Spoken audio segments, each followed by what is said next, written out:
Good morning, কেমন আছো সবাই? হ্যালো এভরিওয়ান, আমার ছোট্ট একটা নতুন ভিডিওতে তোমাদের সবাইকে স্বাগত। এটা ছিল চন্দনেশ্বর মন্দির নীলষষ্ঠীর দিনের ভিডিও। সেদিন গেছিলাম মন্দিরে, আর মন্দিরে গিয়ে দেখো কতটা পরিমাণে ভিড় হয়েছে। ভক্তদের এত ভিড়, মানে মন্দিরে প্রবেশ করতেই পারছি না। তো যাই হোক, এখন আমরা 4 জন মিলে এখানে অঞ্জলি দেব। তো আমি এখানে দাঁড়িয়ে আছি, আর ওরা হচ্ছে আমার সাথে এসছে। পেছনে হচ্ছে আমার দিদির ভাইয়ের বউ, আর দুজন হচ্ছে তার দাদার মেয়ে। তো যাই হোক, আর এখানে দেখো আমরা অঞ্জলি দিব বলে এইখানে এত ভিড়। প্রত্যেকটা পুরোহিত কিন্তু মানে এরকম ছোট্ট ছোট্ট জায়গায় কিন্তু এরকম শিবলিঙ্গ নিয়ে বসে আছেন। আর এইখানে মানে পুজো দেওয়া হচ্ছে, অঞ্জলি দেওয়া হচ্ছে, দুধ ডাব যে যা নিয়ে এসছে শিবের মাথা এখানেই দেওয়া হচ্ছে। বাবা এখানে বসে আছে আমাদের মাথা, মানে আমাদের হাত থেকে দুধ ডাব জল নেওয়ার জন্য। তো যাই হোক, সবাই মিলে এখন আমরা অঞ্জলি দিলাম। আমাদের অঞ্জলি দেওয়া কমপ্লিট হয়ে গেছে। এখন আমরা মানে মন্দিরের ভেতর থেকে বাইরে বেরিয়েছিলাম। প্রচুর পরিমাণে ভিড়, আর মন্দিরের বাইরে কিন্তু শরবতের ব্যবস্থা করেছিল।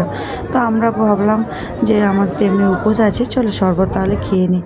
আর এদিকে আমরা মানে বাড়ি আসার পথে, আমরা ফেরার পথে মন্দির থেকে রাস্তায় দেখলাম অনেক মায়েরা এইভাবে ভিক্ষা করছে, যে যেমন পাচ্ছে ভিক্ষা দিচ্ছে, মানে সাহায্য করছে, চাল পয়সা যে যেমন পাচ্ছে।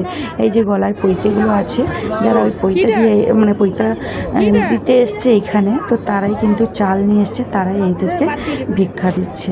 তো যাই হোক, এখন আমরা এই দোকানটাতে কিছু কেনাকাটি করার জন্য দাঁড়িয়ে পড়লাম। দোকানটাতে সব রকমের আছে, কিন্তু ওই ঠাকুরের জিনিসপত্রটাই বেশি। মাঝখানে একদম পার্কের ভেতরে বসে আছে।